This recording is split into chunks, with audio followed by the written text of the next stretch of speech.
et des pouvoirs cachés qui résident en chacun de nous. Aujourd'hui, nous ouvrirons les portes d'un monde qui défie les lois connues de la physique et de la réalité, où les esprits se rejoignent sans besoin de mots, où les idées voyagent à travers le cosmos sans l'aide des sens. Nous vous présentons Le pouvoir de la télépathie, une œuvre magistrale de William Walker Atkinson, un pionnier dont le nom résonne comme un écho dans les couloirs du savoir ésotérique.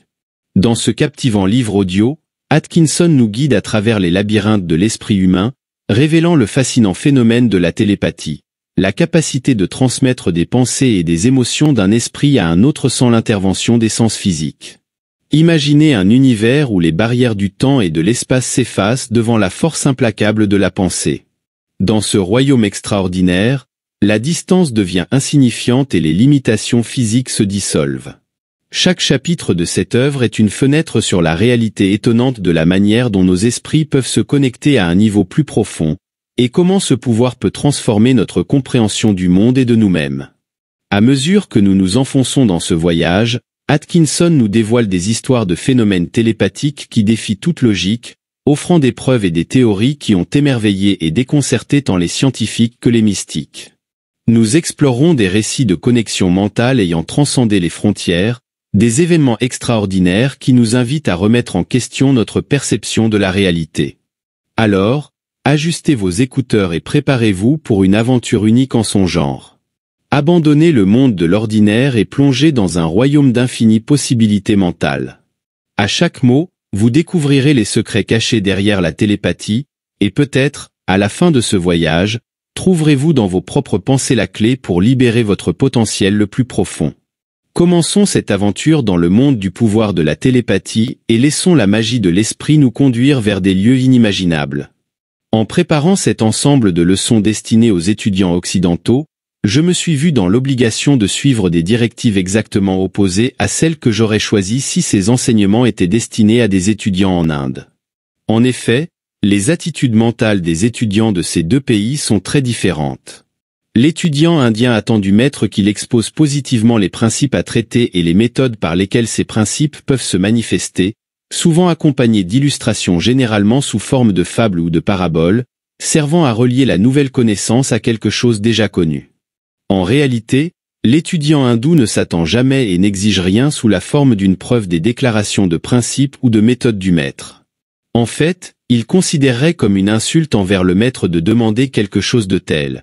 Par conséquent, il ne recherche ni ne demande d'exemples spécifiques ou d'illustrations sous forme de preuves scientifiques ou de validation des principes enseignés. Il peut demander plus d'informations, mais uniquement dans le but d'éclaircir un point qu'il n'a pas compris, tout en évitant soigneusement toute question qui pourrait indiquer une discussion, un doute sur ce qui est enseigné, ou une demande de preuves et d'évidence. L'étudiant occidental, d'autre part, est habitué à maintenir une attitude sceptique, une posture critique de doute et un besoin de preuves. Le professeur qui les enseigne le comprend ainsi. Les deux parties sont habituées à ce que les illustrations manifestent les principes traités, mais ces illustrations ne doivent pas être fantaisistes ou figuratives. Elles doivent concerner des cas réels, bien authentifiés et validés comme preuves. En résumé, il est attendu que le professeur occidental prouve réellement à ses élèves ses principes et méthodes avant d'espérer qu'ils soient acceptés dans leur totalité. Cela se passe ainsi non pas par doute ou suspicion réelle quant à la véracité ou à la capacité du professeur, mais simplement parce que l'esprit occidental s'attend à questionner et à être questionné dans le processus d'enseignement et d'apprentissage. Ainsi, dans cet ensemble de leçons, j'ai essayé de suivre la méthode occidentale plutôt que hindoue. Autant que possible, j'ai évité la déclaration affirmative des principes et méthodes, et j'ai cherché à démontrer chaque étape de l'enseignement. Bien sûr, j'ai dû supposer l'existence de certains principes fondamentaux pour éviter de longues discussions métaphysiques et philosophiques techniques. J'ai également dû me contenter de l'affirmation positive et simple de l'existence du plan astral, des registres akashiques, du prana et d'autres postulats fondamentaux de la philosophie hindoue et de la science occulte, étant donné qu'ils sont établis uniquement par l'expérience de ceux qui sont capables d'agir dans les plans supérieurs. Au-delà de tout cela, j'ai essayé de démontrer avec des preuves directes et positives, adaptées à l'esprit occidental, chaque étape de mon enseignement et de mes méthodes. En offrant cette preuve scientifique, j'ai délibérément omis, sauf dans quelques cas, de mentionner des phénomènes occultes ou psychiques survenus en Inde et me suis limité à citer des cas survenus en terres occidentales. De plus, j'ai évité de citer des autorités hindoues, et à la place, j'ai mentionné des personnalités reconnues et respectées en Occident, telles que la Société pour la recherche psychique et les scientifiques intéressés par le travail de cette société. De cette manière, j'ai cherché à fournir à l'étudiant occidental des exemples, des cas et des illustrations avec lesquels il est familier. Si j'avais mentionné des cas d'Inde, on aurait pu m'accuser de fournir des preuves difficilement reconnues et de citer des personnes inconnues de mes lecteurs. Naturellement, en Inde, il existe une grande quantité de cas et d'illustrations de ce type, mais en général, ils sont traditionnels et ne sont pas disponibles dans un format écrit. De plus, ils ne seraient probablement pas très satisfaisants pour l'étudiant occidental. Je dois cependant affirmer que, bien que tous ces cas, illustrations et citations soient purement occidentaux, les principes qui l'illustrent et prouvent sont parmi les plus anciens connus par la science et la philosophie occulte hindoue. En effet, ayant été acceptés comme vérité prouvée en Inde depuis plusieurs siècles, il n'y a pas beaucoup de demandes de preuves supplémentaires de la part des hindous. Dans le monde occidental, cependant, ces choses sont pratiquement nouvelles, et par conséquent, doivent être prouvées et légitimées. Ainsi, comme je l'ai déjà dit, j'ai modifié le tissu de mes enseignements pour qu'il s'adapte aux exigences de l'habillement occidental du savoir. En ce qui concerne les illustrations et les cas, les citations et les exemples sont purement occidentaux et connus de l'étudiant, mais en ce qui concerne les principes eux-mêmes, cela relève d'un autre sujet. Pardonnez-moi d'affirmer que ceci résulte de la pensée et de la recherche hindoue, et que quiconque souhaite découvrir leurs racines doit alors enquêter autour de l'arbre de la sagesse de l'Orient, lequel a résisté aux tempêtes et aux vents de milliers et de milliers d'années. Les branches de cet arbre puissant s'étendent largement, et il y a suffisamment d'espace pour que de nombreux étudiants occidentaux se reposent à son ombre et trouvent refuge. Dans ces leçons, j'ai cité occasionnellement 2 petits livres intitulés Le monde astral et l'aura humaine. Ceux qui s'intéressent à ces sujets trouveront ces textes utiles. Ils sont vendus à un prix symbolique et contiennent de nombreuses informations qui seront utiles pour l'étudiant de la science occulte hindoue. Cependant, ils ne sont pas nécessaires pour compléter la compréhension des sujets abordés dans ces leçons et sont mentionnés et recommandés comme une lecture complémentaire. J'utilise le terme « clairvoyance » dans le sens large de perception astrale, en contraste avec la perception par les sens physiques. Au fur et à mesure de notre avancée, vous découvrirez les significations générales et spéciales du terme, il n'est donc pas nécessaire de donner une définition ou une illustration particulière à ce stade. La télépathie, quant à elle, peut être comprise comme l'envoi et la réception de messages de pensée et d'états mentaux et émotionnels, conscients ou inconscients, à travers ce que l'on pourrait appeler le 6e sens. Il existe, bien entendu, une forme de transfert de pensée sur le plan astral, mais je l'inclus sous le terme général de clairvoyance pour des raisons qui seront expliquées plus tard. Dans le chapitre précédent, si vous vous en souvenez, j'ai mentionné qu'en plus des 5 sens physiques ordinaires de l'homme, il existe également 2 autres sens physiques relativement peu développés chez la personne moyenne. Ces 2 sens physiques supplémentaires sont le sens de la présence d'autres êtres vivants et le sens télépathique. Comme je l'ai également mentionné, ces 2 sens extraphysiques ont leurs contreparties astrales. De même, certains organes physiques, non reconnus par les physiologistes ou psychologues mais bien reconnus par tous les occultistes, ont ces contreparties. Je vais maintenant examiner le premier des 2 sens extrafins dans le but de clarifier la distinction entre la télépathie ordinaire et cette forme de clairvoyance qui est sa contrepartie astrale. Il existe en tout être humain un sens qui n'est pas reconnu comme tel, bien que presque toutes les personnes aient eu plus ou moins une expérience liée à son fonctionnement. Je fais référence au sens de la présence d'autres êtres vivants, qui est distinct de l'opération de chacun des 5 sens physiques ordinaires. Je vous demande de comprendre que je n'affirme pas que ce sens soit plus élevé que les 5 autres ou qu'il soit apparu chez l'homme dans un état avancé d'évolution. Au contraire, ce sens est apparu chez les êtres vivants à un stade d'évolution antérieur. Les formes supérieures des animaux inférieurs, comme le cheval, le chien et la plupart des fauves, le possèdent. Les hommes sauvages et barbares l'ont plus développé que les individus civilisés. En effet, ce sens physique pourrait être qualifié de superflu chez l'homme civilisé, car il ne l'a pas utilisé activement pendant de nombreuses générations. À cet égard, le sens physique de l'odorat serait également déficient chez l'homme, car, d'un autre côté, chez les animaux inférieurs et les hommes sauvages, l'odorat est très aigu. Je mentionne cela pour éviter tout malentendu. Dans mon petit livre Le monde astral, j'ai écrit ce qui suit. Tous les occultistes savent que l'homme possède réellement 7 sens au lieu de 5, bien que les 2 sens supplémentaires ne soient pas suffisamment développés pour un usage chez la personne moyenne. Cependant, l'occultiste les utilise généralement en les déployant. Certains ont interprété cela comme si l'occultiste développait ses 2 sens physiques supplémentaires de la même manière que certaines facultés psychiques ou astrales supérieures, mais cette idée est erronée. L'occultiste, dans ce cas, se contente de réveiller ces 2 sens qui ont été presque perdus par l'humanité, en les développant par l'utilisation et l'exercice, afin de les amener à une compétence merveilleuse pour leur utilisation sur le plan physique. Ainsi, dans ce sens, la perception de la présence d'autres êtres vivants est très évoluée chez les animaux inférieurs, en particulier chez ceux dont la sécurité dépend de la connaissance de la présence de leurs ennemis naturels. Comme on peut s'y attendre, les animaux sauvages ont ce sens plus développé que les animaux domestiques. Mais même parmi ces derniers, nous trouvons des exemples de ce sens activé, comme c'est le cas chez les chiens, les chevaux ou les oies. Qui parmi nous n'est pas familier avec les comportements étranges d'un chien ou d'un cheval lorsque l'animal perçoit la présence invisible de quelqu'un ou de quelque chose? Nous réprimandons ou punissons souvent l'animal pour ses actions particulières simplement parce que nous ne sommes pas capables de voir ce qui le trouble. Combien de fois un chien se met-il à courir soudainement et à avoir les poils hérissés alors qu'il semble n'y avoir rien en vue ou rien à entendre? Combien de fois un cheval s'effraie-t-il ou entre même en panique alors qu'il n'y a apparemment rien à l'extérieur? Les oiseaux domestiques, en particulier les oies, manifestent une inquiétude face à la présence de personnes ou d'animaux étrangers, bien qu'ils ne puissent les voir ni les entendre. Il est un fait historique qu'une fois une bande d'oies sauvages a sauvé la Rome antique d'une attaque ennemie. La nuit était sombre et orageuse, et la vue entraînée et l'ouïe fine des postes avancés romains n'ont pu percevoir l'approche de l'ennemi.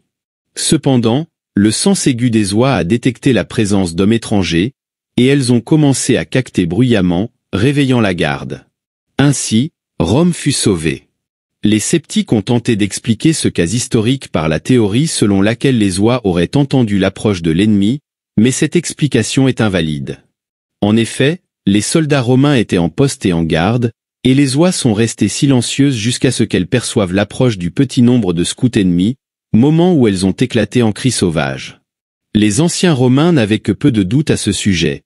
Ils reconnaissaient l'existence d'un pouvoir inhabituel chez les oies et leur attribuèrent tout le mérite. Les chasseurs dans des terres sauvages et inconnues ont souvent rapporté que, lorsqu'ils étaient cachés dans l'espoir de tirer sur les animaux sauvages les plus proches, ils avaient été témoins de cette étrange faculté chez les bêtes sauvages. Bien qu'ils ne puissent pas voir les chasseurs qui étaient cachés ni les sentir, car le vent soufflait dans la direction opposée, soudainement un ou plusieurs des animaux, généralement une femelle adulte, s'éloignaient immédiatement. On pouvait alors voir un frisson parcourir leur corps, puis ils émettaient un faible son d'avertissement et le reste du groupe se dispersait.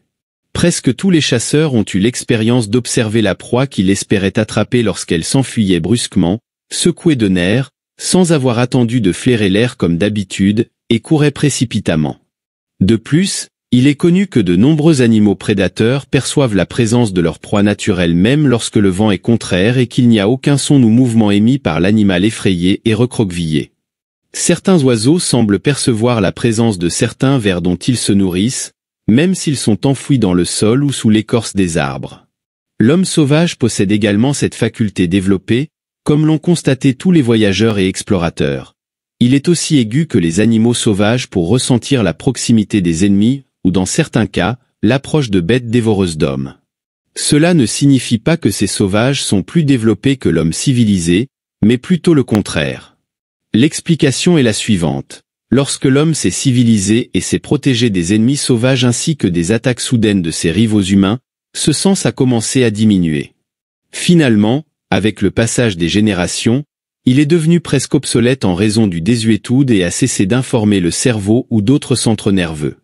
Autrement dit, les centres nerveux et le cerveau ont commencé à prêter de moins en moins attention aux signaux de ce sens et se sont davantage concentrés sur la vue et l'ouïe, jusqu'à ce que la conscience ne puisse plus être éveillée par des sons familiers, comme le bruit de la machinerie dans l'atelier ou les bruits ordinaires dans la maison, bien que les oreilles reçoivent les ondes sonores.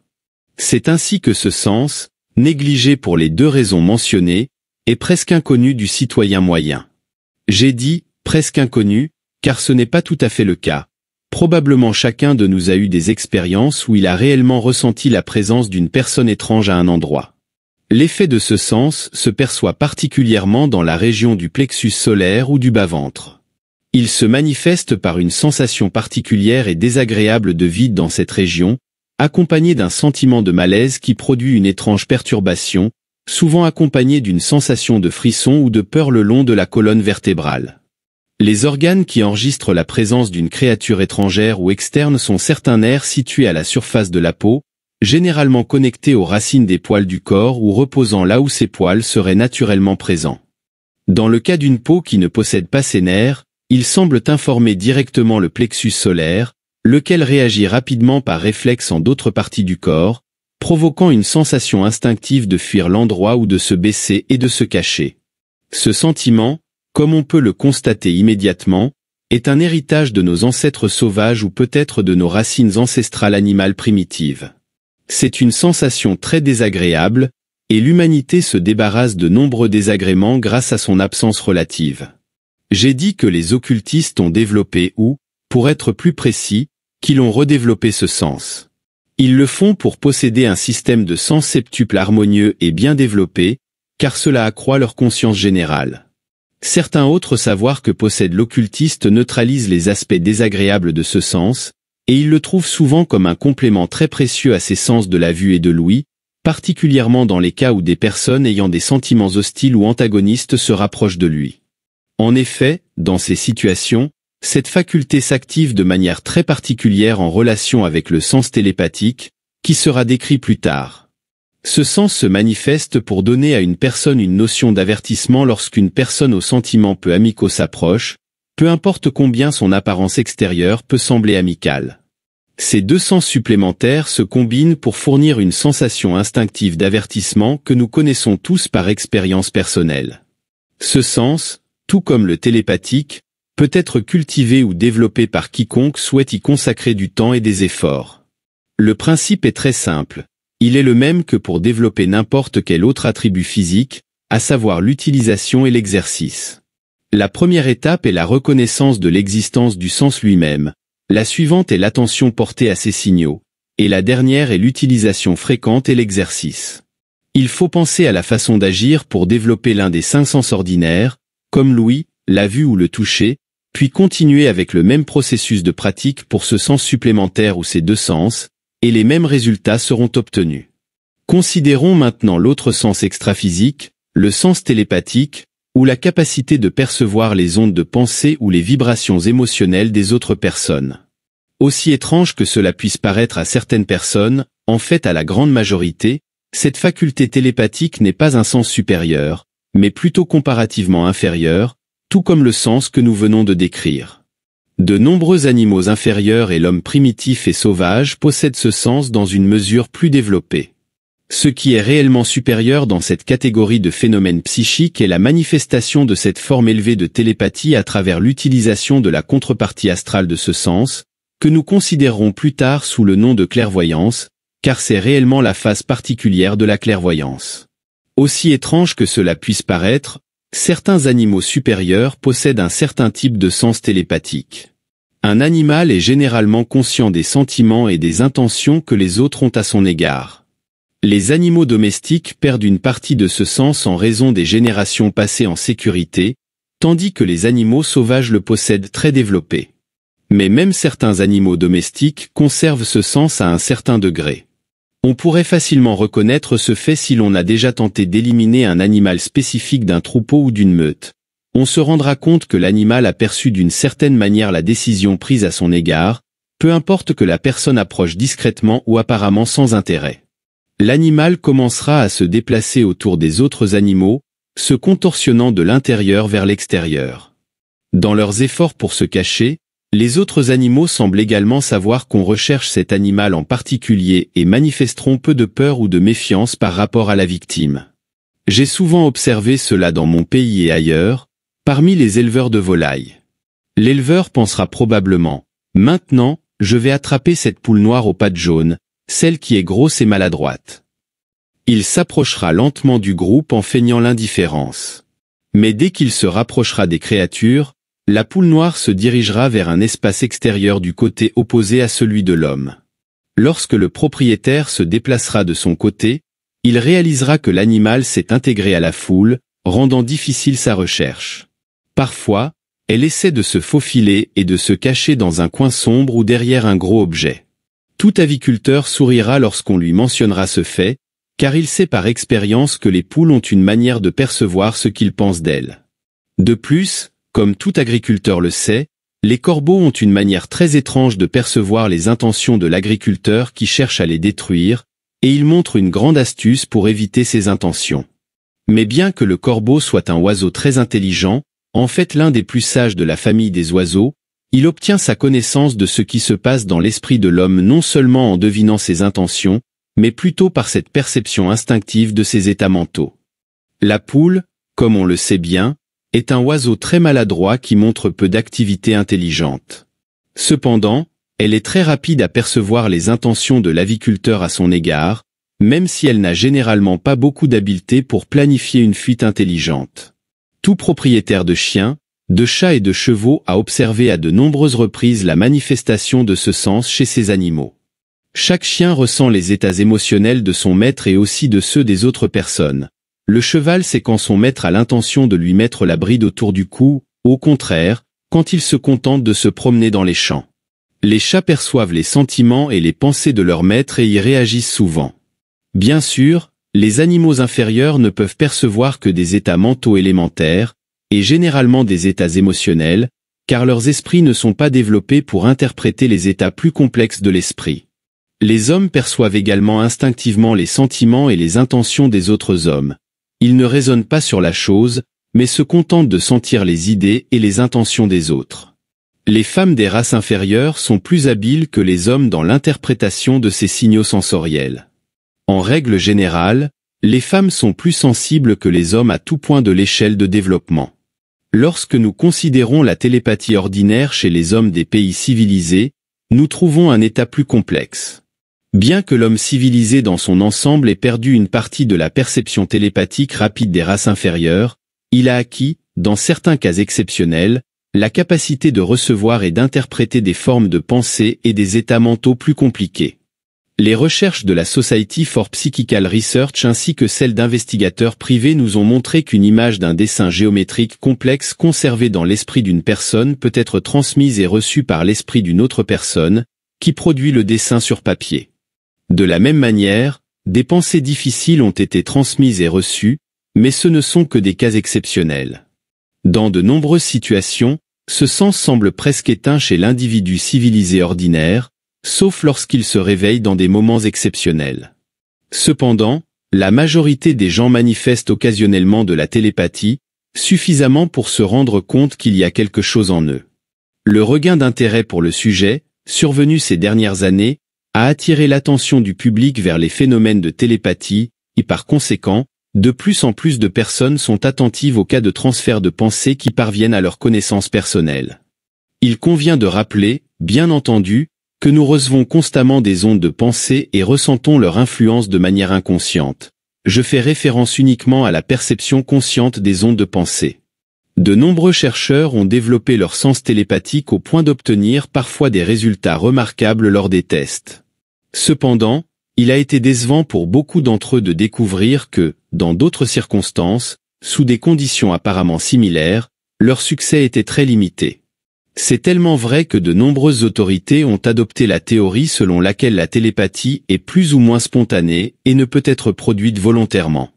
Cette théorie est vraie jusqu'à un certain point, car il y a un aspect que ces chercheurs ignorent, probablement en raison de leur manque de connaissance des principes occultes impliqués dans les phénomènes.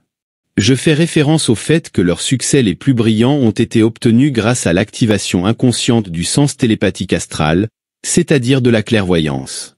En étant dans cet état, ils ont obtenu des résultats surprenants, mais la fois suivante, lorsqu'ils ont essayé, ils n'ont pas réussi à activer le sens astral et ont donc dû compter entièrement sur le sens télépathique physique, ce qui a conduit à des résultats relativement médiocres. On peut comprendre la différence et la distinction entre la télépathie du sens physique et la télépathie du sens astral en examinant soigneusement la nature de chacune, telle que je la présenterai maintenant. Il est essentiel de prêter une attention particulière à ce que je dirai sur ce sujet dans les pages suivantes de ce chapitre. Il ne faut pas ignorer ces explications en les jugeant ennuyeuses, car sans une compréhension fondamentale claire du sujet, on ne pourra jamais obtenir de meilleurs résultats. Cela est vrai dans toutes les phases de l'apprentissage, qu'il soit physique ou psychique, il faut commencer correctement pour atteindre les meilleurs objectifs. Tout d'abord, tout processus de pensée, activité émotionnelle ou création d'idées est accompagné d'une manifestation de force.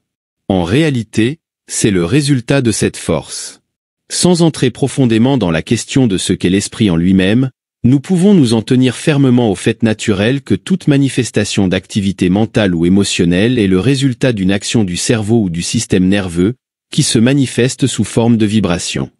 De même qu'en cas de manifestation d'électricité, certains éléments chimiques sont consommés ou transformés, dans le cas de l'activité mentale ou émotionnelle, il y a une consommation ou une transformation de la substance qui compose le système nerveux. Lorsque je parle du système nerveux, j'inclus le cerveau, c'est-à-dire les cerveaux de l'homme, car ils ne sont qu'une partie de son grand système nerveux où se manifeste toute l'activité émotionnelle ou mentale. De plus, tout comme il n'y a pas de véritable destruction de la matière dans aucun des processus de la nature, car la destruction apparente n'est qu'une transformation, dans le cas qui nous intéresse, il y a une transformation de l'énergie libérée dans le processus mental ou émotionnel. Nous pouvons comprendre cette idée plus clairement si nous considérons ce qui se passe lors de la transformation de l'énergie électrique.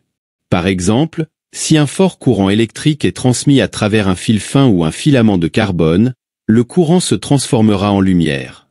Si un autre type de canal de transmission est utilisé, le courant se transformera en chaleur. Toute lumière électrique ou appareil de chauffage électrique en est la preuve. De la même manière, le courant électrique est envoyé dans l'espace sous forme d'ondes sans fil. Ces ondes, en entrant en contact avec certains types d'appareils, se transforment en formes de force qui sont enregistrées et interprétées par l'opérateur sans fil. De même, les ondes télépathiques d'énergie sont envoyées par l'activité libérée par un état de pensée ou d'émotion. Ces ondes voyagent dans toutes les directions, et lorsqu'elles entrent en contact avec des appareils physiques suffisamment sensibles pour les enregistrer, elles peuvent être reproduites ou transformées en états mentaux ou émotionnels semblables à ceux envoyés initialement. Lorsque l'on parle au téléphone, les ondes sonores se transforment en ondes électriques. Ces ondes électriques sont transmises par les fils, et lorsqu'elles atteignent l'autre bout du circuit téléphonique, elles se transforment à nouveau en ondes sonores que l'oreille du récepteur entend. De même, lorsque votre cerveau envoie des ondes de pensée, celles-ci voyagent jusqu'à ce qu'elles soient reçues par le cerveau d'une autre personne, pour se transformer à nouveau en pensées du même type que celles qui ont originellement généré les ondes de pensée. J'expliquerai davantage ce sujet dans le prochain chapitre. Je m'arrête ici pour souligner la différence entre les phénomènes de ce type de télépathie et la forme supérieure qui est une phase de la clairvoyance. Ainsi, dans le cas de ce que l'on peut appeler télépathie clairvoyante ou télépathie astrale, les ondes de pensée ordinaires jouent un rôle mineur. À la place de ces ondes, il y a une transmission de force le long des canaux du plan astral. Il est presque impossible de décrire les phénomènes du plan astral dans des termes physiques. Je peux illustrer ce sujet de manière générale en disant qu'il est quelque peu similaire à la manière dont le soi astral s'étend jusqu'au soi astral de l'autre personne, et ainsi perçoit réellement les activités astrales.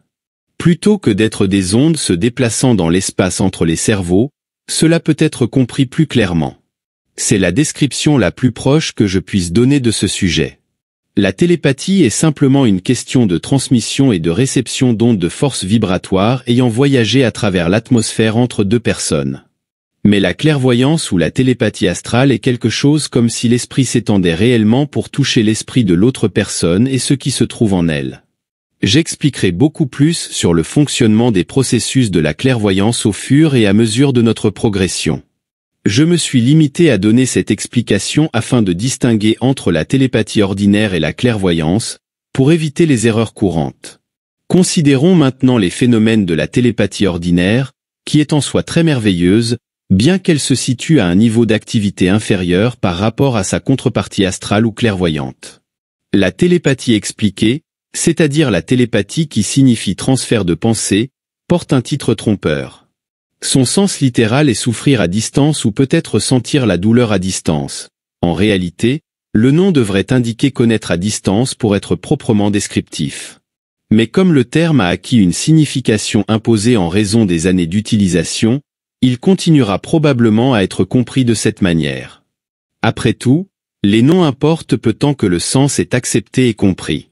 Bien que le terme en lui-même ait généralement été utilisé dans le sens de l'envoi et de la réception consciente et délibérée des ondes de pensée, il existe un champ beaucoup plus vaste de phénomènes qu'il couvre.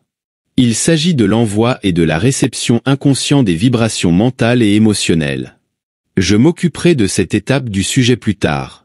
Après avoir distingué le mécanisme par lequel se transmettent les ondes de pensée et d'émotion dans le chapitre précédent, j'ai souligné le fait qu'il y a une manifestation d'énergie ou de force sous forme de vibration dans chaque état mental ou émotionnel. Cela est vrai non seulement dans le cas de la pensée profonde ou du sentiment authentique, mais aussi dans le cas des sentiments mentaux généraux et des états émotionnels. Lors de ces manifestations, il y a une radiation de vibrations mentales ou émotionnelles qui se propage depuis le cerveau ou les centres nerveux du système dans toutes les directions, tout comme la lumière et l'électricité sans fil. Les principaux centres où siègent de ces radiations sont, en premier lieu, les différentes parties du cerveau humain, c'est-à-dire le cerveau, le cervelet et le bulbe rachidien respectivement, et en second lieu, les divers grands centres de substances nerveuses du système humain appelés plexus, tels que le plexus solaire. Les vibrations qui surgissent de l'excitation émotionnelle sont principalement envoyées depuis les plexus ou grands centres du système nerveux sympathique, tandis que celles qui proviennent des états strictement mentaux émanent de certains centres et points du cerveau de la personne qui les manifeste.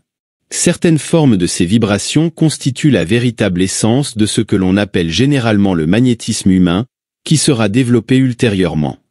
Je ne crois pas qu'il soit approprié d'expliquer les détails techniques de la génération et du mécanisme de transmission de ces vibrations mentales et émotionnelles tout au long de ces leçons. Pour les comprendre, il faudrait une connaissance technique de la physiologie et de la chimie organique que la personne moyenne ne possède pas.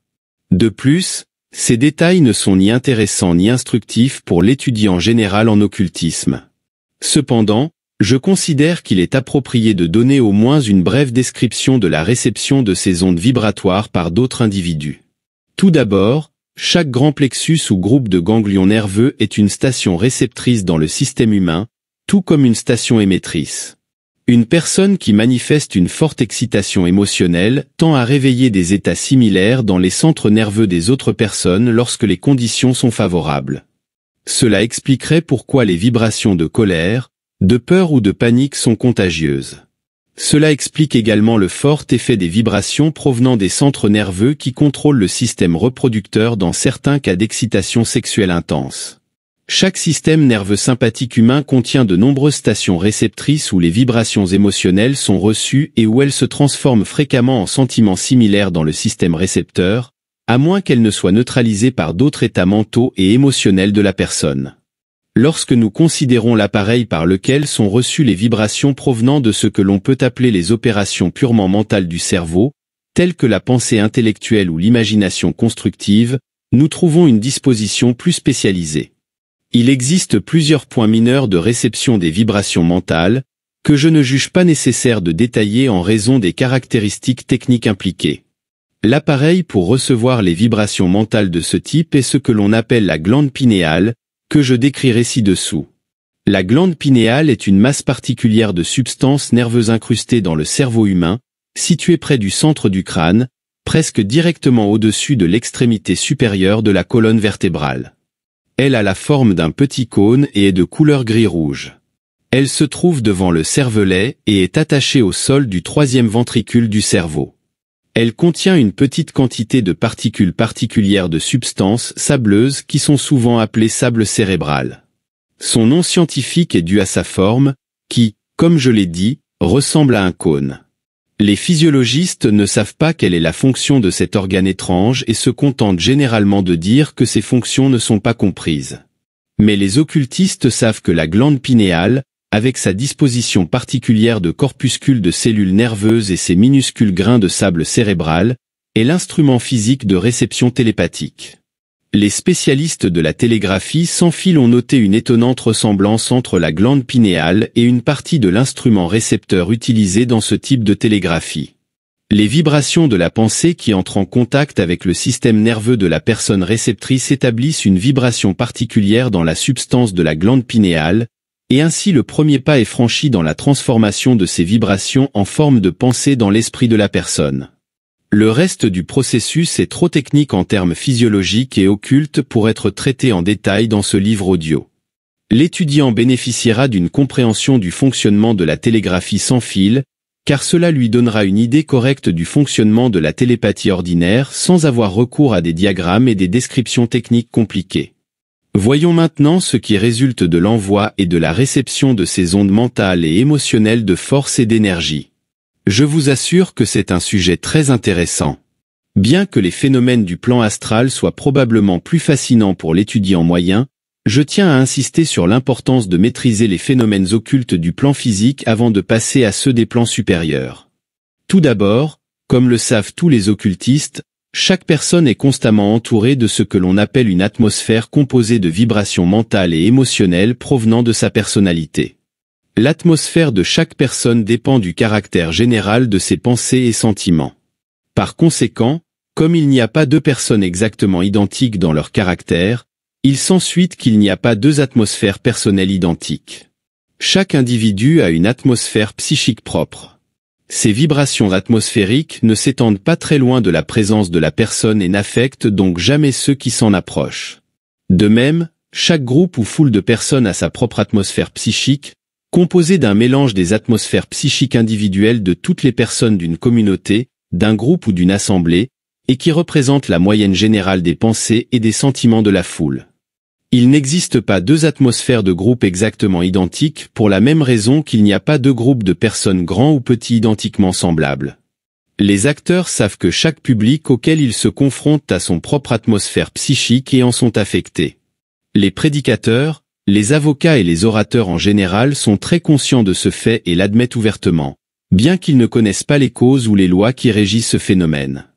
En suivant la même loi psychique, nous trouvons que chaque peuple ou ville, voire chaque petit village ou section d'une grande ville, a son atmosphère psychique distinctive, qui est très perceptible pour les étrangers qui visitent le lieu et affecte ceux qui commencent à y habiter. Dans les grandes villes, il a été observé que chaque bâtiment a ses propres vibrations particulières qui proviennent du caractère général de ceux qui l'occupent. Les différents bâtiments d'église reflètent également le caractère des habitudes générales de pensée et de sentiments de ceux qui y célèbrent le culte. De la même manière, certaines rues commerçantes ont des vibrations agréables ou désagréables dans leur atmosphère en raison des mêmes causes. Tout le monde reconnaît la vérité de ces affirmations, bien que peu soient capables d'expliquer les faits de manière scientifique. L'étudiant novice en phénomènes psychiques se demande souvent comment ces choses se produisent lorsque la pensée à l'origine des vibrations a disparu depuis longtemps. L'explication est simple lorsqu'elle est correctement formulée. C'est quelque chose de similaire à la manière dont la chaleur persiste dans une pièce après que le chauffage a cessé de produire des ondes de chaleur.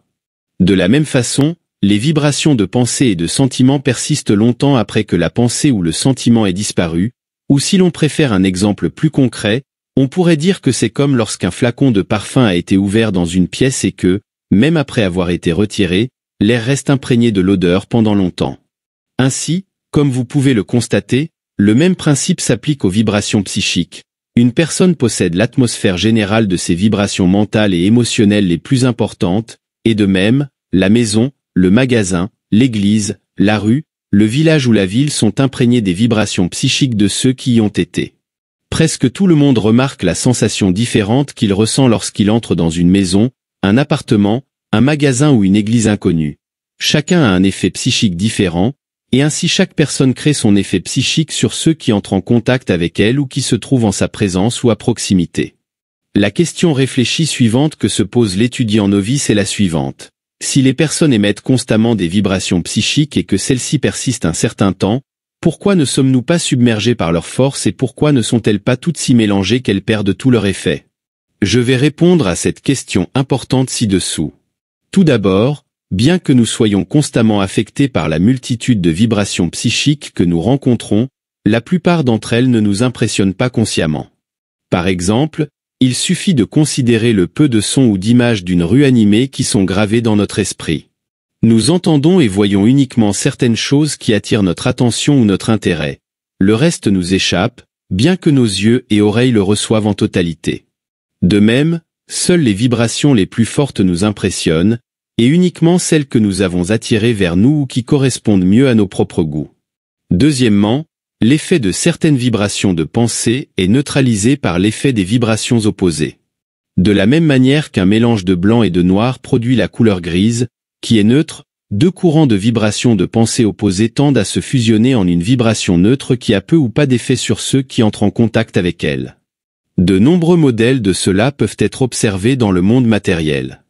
Par exemple, un mélange d'eau chaude et froide produira un liquide neutre tiède, qui n'est ni chaud ni froid. De même, deux choses ayant des saveurs opposées, lorsqu'elles sont mélangées, produiront une saveur neutre ayant peu d'effet sur le goût. Le principe est universel et peut être facilement compris. En troisième lieu, il existe ce que nous pouvons appeler une affinité entre les pensées et les sentiments de caractère similaire. Non seulement les vibrations de pensée similaires tendent à se joindre et à se combiner, mais chacun de nous attire également vers lui-même les vibrations de pensée qui sont généralement en accord avec les pensées de notre propre esprit ou les sentiments de notre propre nature. Le semblable attire le semblable. De même, le caractère de nos pensées et sentiments agit pour éviter les vibrations de pensées et émotions opposées ou qui ne sont pas en harmonie. Comme tous les occultistes le savent, chacun attire les vibrations de pensée qui sont sur la même fréquence et rejette également les vibrations de pensée qui n'ont pas une nature harmonieuse. Ce sont les lois et principes généraux qui régissent les phénomènes appartenant à cette étape des vibrations télépathiques. Il y a bien sûr plus de choses à dire sur le sujet. En prêtant attention aux principes et lois principaux de la manifestation que nous venons de mentionner, on pourra raisonner correctement concernant toute phase de ce type de phénomène. Une fois qu'une règle générale est apprise, le reste devient une question simple d'application et d'interprétation. Passons maintenant à d'autres phases qui font également partie du sujet général de l'influence télépathique. Nous arrivons maintenant à l'étape de ce que l'on peut appeler la télépathie directe, c'est-à-dire lorsqu'une pensée est dirigée consciemment et de manière intentionnelle vers une autre personne. Il existe de nombreux cas intéressants de ce type où les personnes se trouvent à penser intensément à d'autres et ensuite leur disent des choses comme « J'étais en train de penser intensément à toi et voilà que tu apparais de manière inattendue ». De même, nous avons parfois pensé à une personne lorsque, tout à coup, elle apparaît soudainement. De même, nous avons pensé avec intensité et sérieux à une question particulière, et alors d'un coup, les personnes avec qui nous nous rencontrons commencent à nous parler de la même chose. Ces cas sont trop courants pour être ignorés. Il y a quelque chose de plus intentionnel et de volontaire dans ce genre de phénomène où nous désirons fortement qu'une certaine personne fasse quelque chose, et puis nous apprenons soudainement que cette personne l'a fait. Il y a quelques années, un écrivain très populaire a écrit un article dans lequel il mentionnait un événement qu'il considérait comme un cas curieux de quelque forme d'influence mentale ou télépathique. Il disait qu'il avait découvert que s'il s'asseyait et écrivait soigneusement une lettre à une personne dont il n'avait pas eu de nouvelles depuis longtemps, puis détruisait la lettre au lieu de l'envoyer, il était presque sûr de recevoir une lettre de cette personne dans quelques jours. Il n'a pas essayé d'expliquer le phénomène, se contentant d'attirer l'attention de ses lecteurs sur cette situation. Beaucoup de personnes ont suivi cette suggestion avec des résultats très remarquables. Cependant, il n'y a rien de miraculeux ou de surnaturel dans ces événements. C'est une phase de la télépathie. La pensée concentrée de l'écrivain de la lettre se dirige vers l'autre personne, qui commence alors à penser à lui, puis à l'idée d'écrire une lettre, et finit effectivement par le faire. La distance, l'espace et la direction n'ont aucune importance dans cette expérience. En fait, il n'est même pas nécessaire de savoir où se trouve la seconde personne. On trouve souvent des personnes avec une harmonie psychique si étroite qu'elles sont capables de poser des questions et de recevoir des réponses des autres malgré de grandes distances. À d'autres occasions, il existe une meilleure harmonie psychique entre les mêmes personnes, et non avec d'autres, ce qui affecte bien sur le développement de l'expérience. Il est surprenant de constater les merveilleux résultats que peut obtenir toute personne dotée d'une intelligence moyenne avec ce sens après avoir pratiqué de manière soigneuse, patiente et responsable. Cependant, il y a eu des phénomènes obtenus après une longue série d'expériences minutieuses qui, d'une certaine manière, sont plus étonnants que les expériences que nous venons de mentionner et comportent moins d'éléments de libération. Je fais référence aux expériences menées par un groupe d'étudiants scientifiques sérieux et prudents, qui ont pris des précautions contre l'excès d'enthousiasme, la fraude et les coïncidences. Parmi les recherches de ce type, celles réalisées par la Société pour la recherche psychique d'Angleterre se distinguent, car elles ont établi une base solide pour que d'autres chercheurs puissent poursuivre leur travail sur ce sujet en suivant leur méthode générale. Dans le chapitre suivant, je fournirai une présentation plus détaillée des résultats de ces recherches, car cette information est d'une importance capitale pour tout étudiant des phénomènes psychiques. Non seulement elle établit une base scientifique solide pour ses études et croyances, mais elle fournit également des informations importantes qu'il peut appliquer dans le développement de son propre travail expérimental. Je dois mentionner que les recherches sur la télépathie et d'autres sujets similaires, soutenues par la société que nous venons de mentionner, ont été réalisées par des hommes avec une formation scientifique rigoureuse, une vaste expérience, et sous la supervision générale et l'approbation des membres de la société. Parmi ces personnes figuraient des hommes aussi éminents que le professeur Henry Sidgwick de l'Université de Cambridge, le professeur Balfour Stewart, membre de la Royal Society d'Angleterre, l'honorable Agi Balfour, éminent homme d'État anglais, le professeur William James, éminent psychologue américain, Sir William Crookes, grand chimiste et découvreur des lois physiques ayant inventé les célèbres tubes de Crookes, sans lesquels la découverte des rayons X ou de la radioactivité aurait été impossible. Frédéric W. Myers, le célèbre explorateur des plans astrales et écrivain sur les phénomènes psychiques, Sir Oliver Lodge, le scientifique anglais populaire, et d'autres hommes de haut niveau avec une grande réputation internationale. Le caractère de ces personnalités confère au travail de la société une empreinte d'honnêteté et de précision scientifique. Afin de comprendre l'esprit qui animait ces chercheurs scientifiques dans leur exploration de cette nouvelle et étrange région de la nature, il est nécessaire de lire attentivement les mots suivants du discours présidentiel de Sir William Crookes devant la Royal Society à Bristol, en Angleterre, en 1898. Il convient de rappeler que ce discours a été prononcé devant une assemblée de scientifiques distingués, dont beaucoup étaient des matérialistes de haut rang et plutôt sceptiques quant aux phénomènes occultes, il y a environ 20 ans. Sir William Crookes, en tant que président de cette réunion, a déclaré ce qui suit. Si j'introduisais maintenant pour la première fois ces recherches dans le monde de la science, je choisirais un point de départ différent de celui que nous avons utilisé précédemment. Il serait bon de commencer par la télépathie avec cette loi fondamentale, car je crois que c'est là où les pensées et les images peuvent être transférées d'un esprit à un autre sans l'intervention des organes sensoriels reconnus, et où la connaissance peut pénétrer dans l'esprit humain sans être communiquée de la manière connue ou reconnue jusqu'à présent. Si la télépathie se produit, nous avons deux faits physiques, le changement matériel dans le cerveau du sujet émetteur et le changement physique analogue dans le cerveau du récepteur de la suggestion. Entre ces deux faits matériels, il doit exister une chaîne de causes physiques. Il n'est pas scientifique de recourir à des interventions mystérieuses lorsque, avec chaque nouvelle avancée dans la connaissance, il est démontré que chacune des vibrations a des pouvoirs et des attributs abondamment capables de répondre à toute demande, y compris la transmission de pensée. Certains philosophes supposent que les cellules essentielles des nerfs ne se touchent en réalité pas, mais sont séparées par une mince fente qui s'élargit pendant le sommeil tout en se rétrécissant presque jusqu'à disparaître pendant l'activité mentale. Cette condition est très semblable à un cohérent de branlé-hollow, un dispositif ayant conduit à la découverte de la télégraphie sans fil, ce qui suggère une analogie supplémentaire. Étant donné que la structure du cerveau et des nerfs est similaire, il est compréhensible qu'il existe des groupes de ces cohérents nerveux dans le cerveau dont la fonction est de recevoir des impulsions venant de l'extérieur à travers la séquence de connexion des ondes de l'atmosphère, qui sont d'un ordre approprié de magnitude organisée avec un ordre de vibration d'extrême minutie. Par rapport aux ondes plus petites avec lesquelles nous avons eu contact jusqu'à présent, il n'y a aucune raison de supposer que nous avons atteint ici la limite de la fréquence. Il est connu que l'action de la pensée est accompagnée de certains mouvements moléculaires dans le cerveau, et ici nous avons des vibrations physiques capables, par leur extrême minutie, d'agir directement sur les molécules individuelles, tandis que leur rapidité se rapproche de celle des mouvements internes et externes des atomes eux-mêmes. Une formidable variété de phénomènes doit être sélectionnée scientifiquement avant que nous comprenions effectivement une faculté aussi étrange, déconcertante et pendant des années aussi inexplicable que l'action directe de l'esprit sur lui-même. Dans l'Antiquité égyptienne, une inscription connue était gravée sur le portail du temple d'Isis. Je suis tout ce qui a été, et sera toujours, et aucun homme n'a encore pu lever mon voile.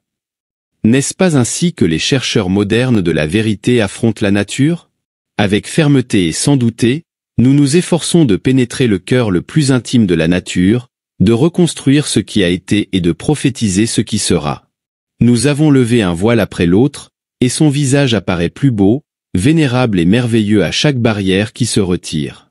On peut dire que ce discours, réalisé il y a presque 20 ans et du point de vue de la science physique, est en pleine concordance avec les idées de l'occultisme, qui sont aussi anciennes que les collines et les montagnes. Pourtant, l'orateur avait préparé l'idée de manière indépendante et avait également exploré des formes supérieures de phénomènes psychiques avec des résultats que le monde a connus. Mais il est évident qu'il n'essaie d'attribuer aucun autre crédit que celui des lois purement physiques aux phénomènes ordinaires de la télépathie, et à cet égard, il avait totalement raison. Comme nous avons pu le constater, il évite l'erreur commune de confondre les phénomènes des sens physiques avec ceux des sens astraux. Chaque plan a ses propres phénomènes, et chaque classe est assurément très merveilleuse.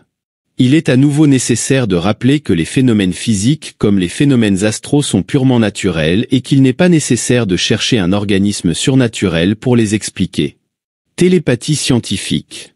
Les chercheurs de la Société pour la recherche psychique d'Angleterre ont commencé par donner une définition étendue de la télépathie, qui est la suivante. La télépathie est la communication de tout type d'impression d'un esprit à un autre, indépendamment des canaux sensoriels reconnus.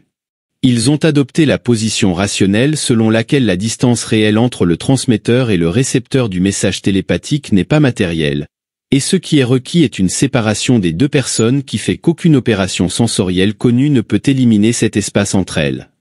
Ils ont judicieusement défendu que la télépathie entre deux personnes dans la même pièce est équivalente à celle de deux personnes situées à des endroits opposés du monde. Les chercheurs ont donc écarté tous les cas de transmission de pensée dans lesquels il y avait le moindre contact musculaire entre le transmetteur et le récepteur. Ils ont affirmé que, bien qu'il puisse y avoir une télépathie authentique dans de tels cas, il existait toujours la possibilité de fraude ou de tromperie, ou d'une action musculaire inconsciente de la part du transmetteur. Ils exigeaient la séparation absolue et réelle des deux personnes pour que leurs expériences ne suscitent aucun soupçon. Ils étaient sages à cet égard, car bien qu'il existe indubitablement une communication psychique entre les deux personnes, comme je l'expliquerai plus loin, l'élément de doute ou de suspicion doit être complètement éliminé d'une épreuve scientifique pour qu'elle soit valable et significative. Par conséquent, ils ont limité leurs recherches sur la télépathie à deux catégories. La première concerne les actions sans contact physique avec la personne désirée, et la seconde implique deviner un nombre, un mot ou une carte sans utiliser aucun des moyens de communication ordinaires. Les chercheurs ont reconnu la possibilité qu'au sein de la première catégorie d'expérience, il pourrait y avoir des soupçons de fraude ou de tromperie dus à la suggestion inconsciente, en ce qui concerne les mouvements des yeux de la partie ou d'un membre, qui pourraient être exploités, peut-être inconsciemment, par le récepteur et utilisés pour se guider vers l'objet que le transmetteur pensait.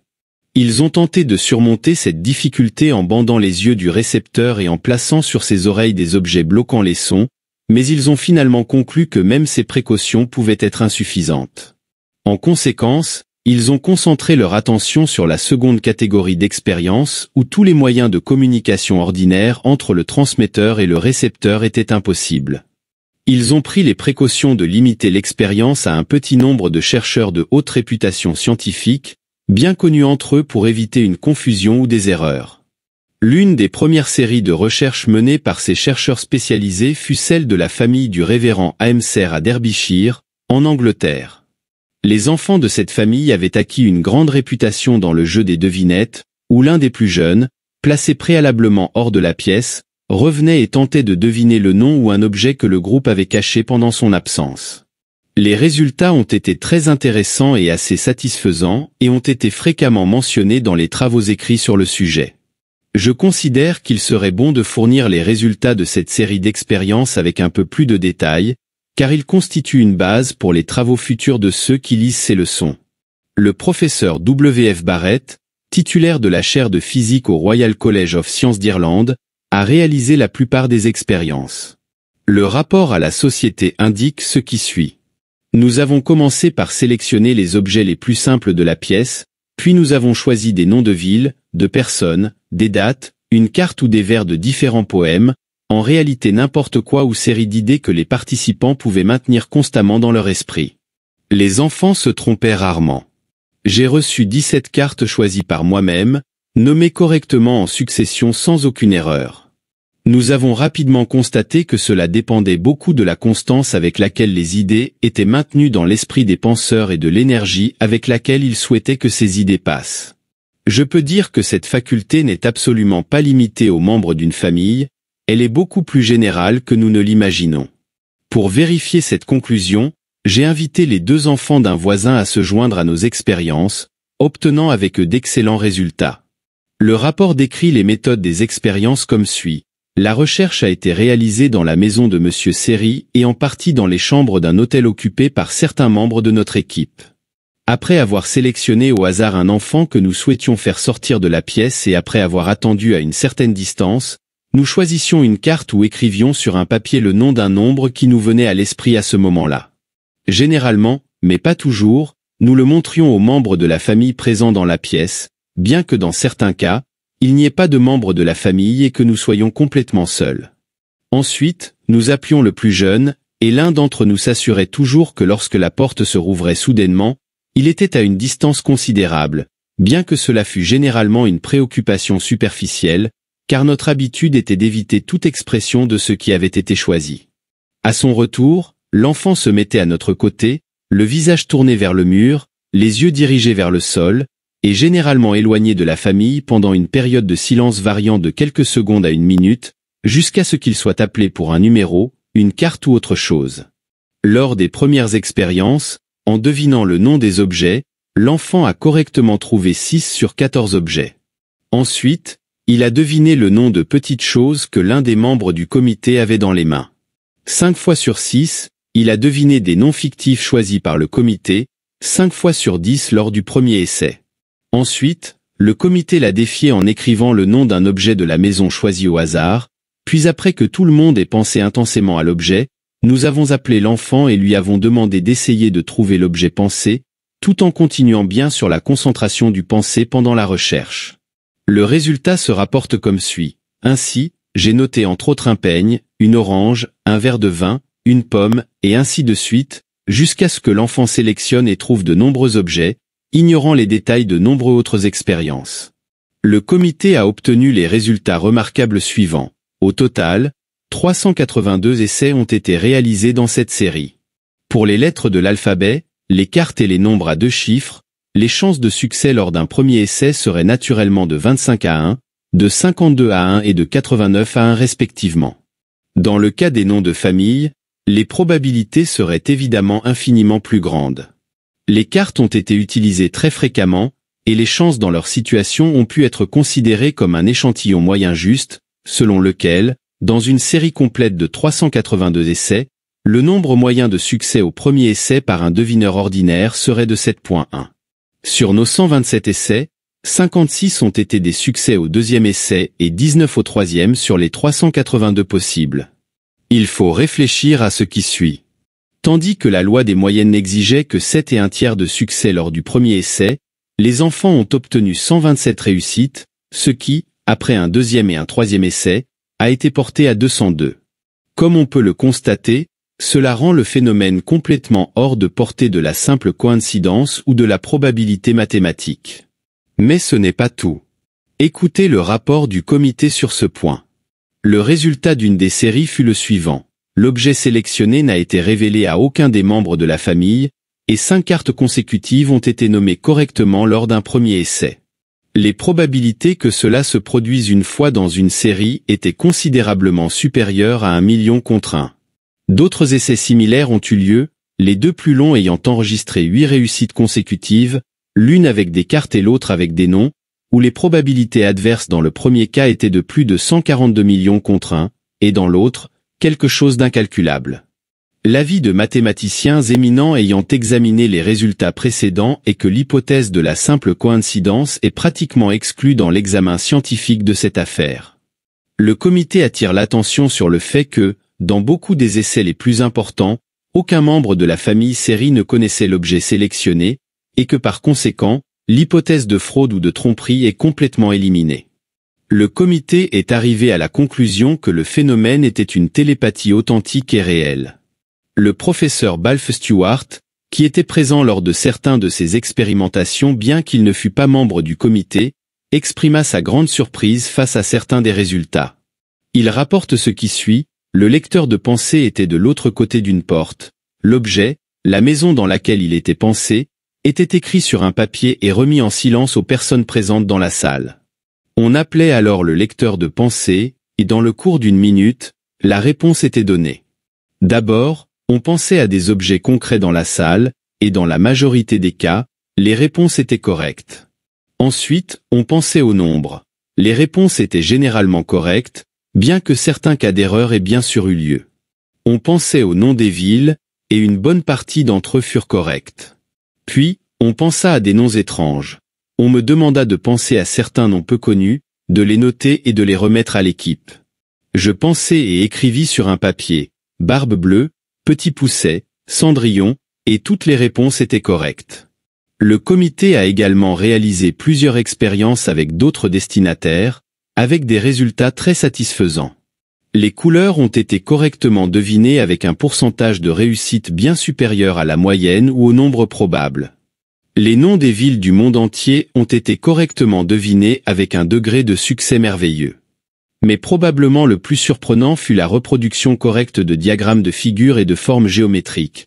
Dans un cas, le récepteur, lors d'une série de 9 essais, réussit à les dessiner tous correctement, bien qu'il les inversât souvent, faisant le côté supérieur vers le bas et le côté droit vers la gauche. La société a publié ces diagrammes dans ses rapports illustrés, et ils ont réussi à convaincre même les plus sceptiques des critiques. Certains des diagrammes étaient assez compliqués, inhabituels et même grotesques, et pourtant ils furent reproduits avec une précision merveilleuse, sans aucun doute, de manière délibérée et continue, comme si le récepteur copiant réellement un dessin sous ses yeux. Des résultats similaires ont été obtenus par d'autres chercheurs ayant suivi l'exemple de ces travaux originaux. Comme on le voit, le phénomène de la télépathie bénéficie désormais de l'autorité scientifique, il ne se trouve plus dans le domaine du surnaturel ou de l'étrange. Comme l'a dit Camille Flammarion, l'éminent scientifique français, l'action d'un esprit sur un autre, la transmission de la pensée, la suggestion mentale, la communication à distance sont plus extraordinaires que l'attraction de l'aimant sur le fer, que l'influence de la lune sur la mer, que le transport de la voix humaine par l'électricité, que la révolution des constituants chimiques d'une étoile par l'analyse de sa lumière, ou même que toutes les merveilles de la science contemporaine. Ces communications psychiques sont d'un modèle plus élevé et peuvent nous mettre sur la voie d'un type de connaissance de la nature humaine.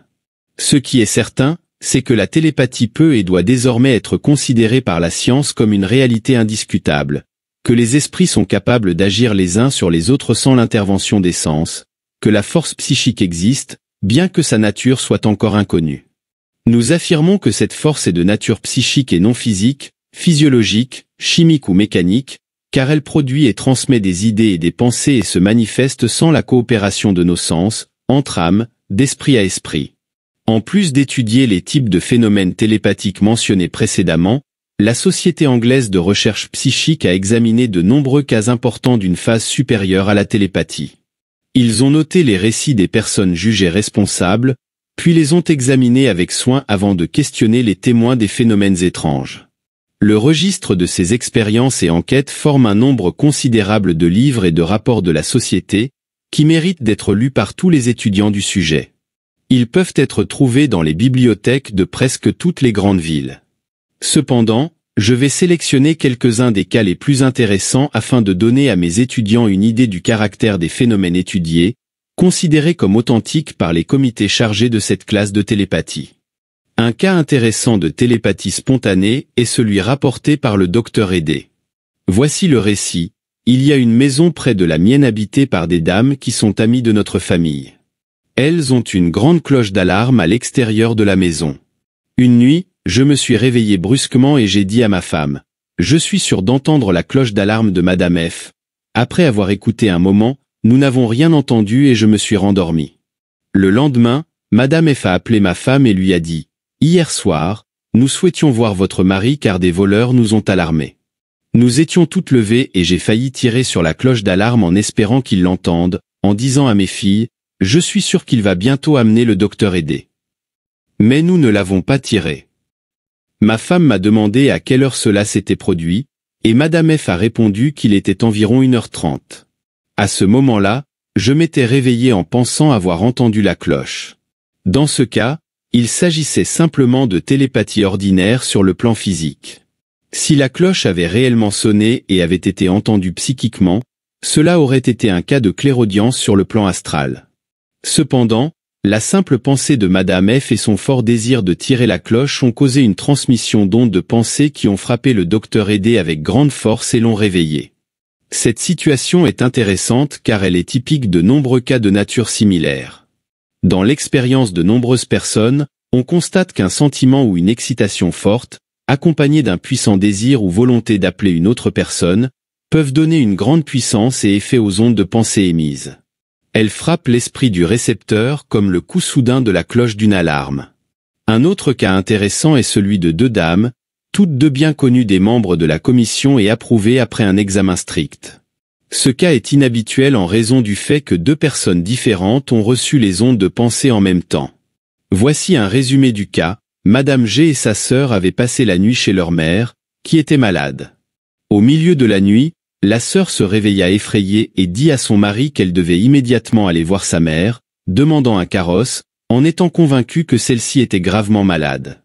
En route vers la maison de leur mère, où deux chemins se croisaient, elle vit le carrosse de Madame G arriver. Lorsqu'elles se rencontrèrent, chacune demanda à l'autre pourquoi elle était là.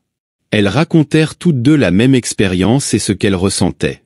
En arrivant chez leur mère, elles découvrirent qu'elle était mourante et qu'elle avait exprimé un puissant désir de les voir. Un autre cas similaire est le suivant. Lors de l'attaque de Molton, le général de division R, alors aide de camp de son régiment, fut gravement blessé et pensa qu'il allait mourir. Il demanda qu'on lui retire l'anneau de son doigt et qu'on l'envoie à sa femme. En même temps, sa femme se trouvait à Ferrorope, à 240 000 km de distance, allongée dans son lit dans un état intermédiaire entre la veille et le sommeil.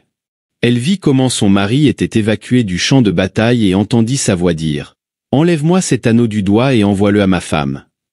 Ce cas présente les caractéristiques d'une télépathie très forte, mais il ressemble aussi à de la clairvoyance accompagnée de clairaudience, ou peut-être à une combinaison de télépathie et de clairvoyance. Il est impossible de déterminer laquelle est la plus pertinente en l'absence d'informations plus détaillées. Les messages des personnes mourantes ou croyant se rapprocher de la mort ont souvent une grande force, pour des raisons bien connues des occultistes, mais il n'y a rien de surnaturel dans ces phénomènes, et dans la plupart des cas, il s'agit d'un cas de télépathie forte. La société rapporte également le cas suivant. Un homme était éveillé et avait une forte volonté de communiquer avec deux amis qui, à 1h du matin, dormaient. Lorsqu'il les retrouva quelques jours plus tard, tous deux lui dirent qu'à 1h du matin, il s'était réveillé avec l'impression qu'il était dans leur chambre. L'expérience fut si réelle qu'ils ne purent s'endormir pendant un certain temps et consultèrent leur montre pour noter l'heure. Les cas de ce type sont assez fréquents, et les personnes ayant vécu cela ont eu de bons résultats avec cette phase de transfert de pensée. On se souviendra que, dans la plupart de ces cas, il n'y a pas de projection réelle du corps astral, mais simplement une forte impression causée par la pensée concentrée. Un autre cas intéressant est celui du défunt évêque Wilberforce, enregistré dans sa biographie. L'histoire est la suivante. L'évêque se trouvait dans sa bibliothèque de Cude avec 3 ou 4 de ses clercs à la même table. Soudain, il porta la main à sa tête et s'exclama « Je suis sûr qu'il est arrivé quelque chose à l'un de mes fils ». Plus tard, il fut découvert qu'à ce moment précis, le pied de son fils aîné avait été gravement blessé dans un accident à bord de son navire en mer. L'évêque lui-même évoqua la circonstance dans une lettre à Mademoiselle Noël en disant « Il est très curieux qu'au moment de l'accident, j'étais tellement envahi par l'idée que quelque chose de mauvais était arrivé à mon fils Herbert que j'ai fini par noter que je ne pouvais pas me débarrasser de l'impression que quelque chose lui était arrivé, et je l'ai écrit pour me souvenir plus tard. » Ce cas n'a rien de particulier, car il s'est répété dans la vie de nombreuses personnes. Son importance principale réside dans le fait qu'il est enregistré par un homme de large réputation et de haut rang, et aussi parce que l'évêque avait pris la précaution de noter l'événement au moment où il s'est produit, plutôt que de simplement s'en souvenir plus tard. Après avoir pris connaissance de l'accident, on peut observer que dans de nombreux cas de ce type, le phénomène se rapproche de la véritable clairvoyance ou perception astrale. Dans certaines situations, il semble y avoir un mélange de télépathie et de clairvoyance astrale. En effet, il y a très peu de différence entre les stades les plus élevés de la télépathie ordinaire et les stades les plus communs de la clairvoyance. Ici, comme dans de nombreux autres cas des forces de la nature, il semble y avoir un mélange graduel plutôt qu'une ligne de démarcation nette entre les deux types de phénomènes. De plus, l'étudiant qui développe ses pouvoirs télépathiques se rendra compte qu'avec le temps, il commencera à manifester des éclairs occasionnels de clairvoyance. Dans le cas de la télépathie, le récepteur perçoit uniquement ce qui est dans l'esprit du projecteur. Dans certains cas, une image dans l'esprit du projecteur peut être vue par le récepteur et être confondue avec un cas de pure clairvoyance. Mais en enquêtant minutieusement, on se rend compte que la scène réelle était légèrement différente de l'impression, ce qui démontre que l'impression était simplement télépathique. La vision clairvoyante montre la scène telle qu'elle est dans la réalité ou plutôt comme elle aurait été observée par la vue physique du récepteur. La vision astrale voit réellement la scène et n'est pas limitée à recevoir l'impression mentale du projecteur. La première est une vision originale, la seconde une simple reproduction d'images déjà présentes dans l'esprit du projecteur et colorées par sa personnalité. Dans la prochaine leçon, je proposerai une série d'exercices et de méthodes conçues pour développer les pouvoirs télépathiques. La pratique de ces exercices sera à la fois intéressante et divertissante, tout en étant très instructive. Au fur et à mesure de la pratique des exercices, vous deviendrez de plus en plus habile et compétent dans la production de phénomènes télépathiques. Des stades les plus bas, vous pourrez progresser vers les plus élevés, et avec le temps, vous découvrirez avec surprise, presque inconsciemment, que vous êtes parvenu à un stade où vous aurez au moins des manifestations occasionnelles de clairvoyance ou de psychométrie. Il n'existe en réalité pas de meilleure méthode connue des occultistes pratiques pour développer les pouvoirs de clairvoyance chez un étudiant que ce méthode d'initiation avec des exercices conçus pour développer le pouvoir télépathique. Il a été prouvé par des siècles d'expérience que l'étudiant qui développe le pouvoir télépathique de manière systématique développera et évoluera progressivement le pouvoir clairvoyant et psychométrique, qui constituent les premiers échelons de l'ascension vers le développement psychique. Sous le titre de clairvoyance, des méthodes et des exercices seront proposés pour développer les pouvoirs clairvoyants, certains très précieux et efficaces. Cependant, je considère qu'il est nécessaire d'insister sur l'importance de poser une base solide pour cet enseignement en se développant d'abord dans le domaine du pouvoir télépathique. Ce cours améliorera non seulement les pouvoirs de réceptivité aux vibrations souhaitées, mais entraînera également l'esprit à traduire, interpréter et enregistrer ses impressions. Il est important de se rappeler que la maîtrise d'un art mental ne se atteint qu'à travers l'entraînement de l'attention à se concentrer sur une tâche. Il en va de même pour la clairvoyance et la psychométrie. La télépathie entraîne votre attention à se concentrer sur la réception des impressions et à les maintenir dans la conscience de manière ferme et claire. Le résultat de ce développement de la réceptivité clairvoyante est que l'attention est entraînée pour accomplir le travail nécessaire. Il n'est pas nécessaire de mentionner l'avantage que cela procure par rapport à un clairvoyant qui n'a pas reçu ce entraînement, car cela peut être prédit avec le bon sens. Par conséquent, l'entraînement en télépathie se poursuivra maintenant, non seulement dans ce domaine, mais aussi comme un moyen de préparation pour les étapes supérieures.